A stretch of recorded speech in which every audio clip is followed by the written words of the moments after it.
मुद्रा पर हमारे वीडियो में आपका स्वागत है।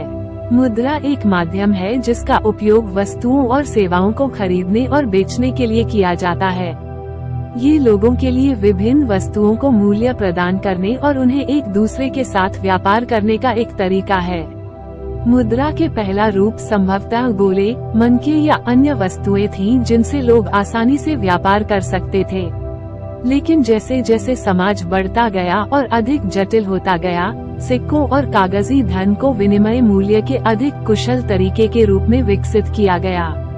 प्रत्येक देश की अपनी मुद्रा होती है और देश की अर्थव्यवस्था और राजनीतिक स्थिरता सहित विभिन्न कारणों के आधार पर मुद्रा के मूल्य में उतार चढ़ाव हो सकता है।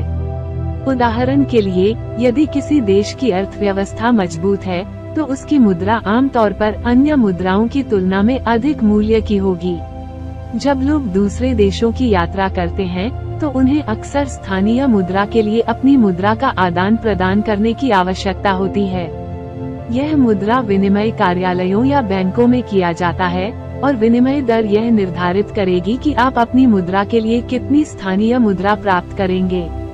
मुद्रा का वैश्विक बाजार में भी कारोबार किया जा सकता है। विनिमय दरों में बदलाव से लाभ कमाने की उम्मीद में निवेशक मुद्राओं को खरीद और बेच सकते हैं। हाल के वर्षों में बिटकॉइन जैसी डिजिटल मुद्राएं उभरी हैं। ये विकेंद्रीकृत मुद्राएं हैं जो किसी भी सरकार या संस्था द्वारा नियंत्रित नहीं होती हैं। वे लेन देन को सुरक्षित और सत्यापित करने के लिए क्रिप्टोग्राफी का उपयोग करते हैं और ऑनलाइन प्लेटफॉर्म पर कारोबार करते हैं। अंत में, मुद्रा हमारे दैनिक जीवन और वैश्विक अर्थव्यवस्था में महत्वपूर्ण भूमिका निभाती है।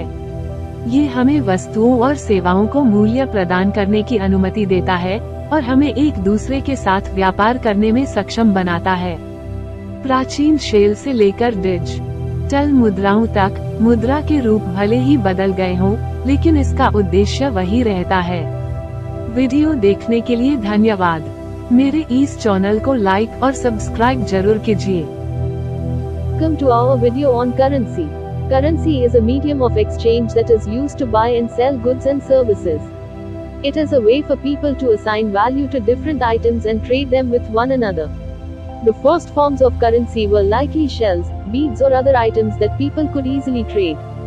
But as societies grew and became more complex, coins and paper money were developed as a more efficient way to exchange value.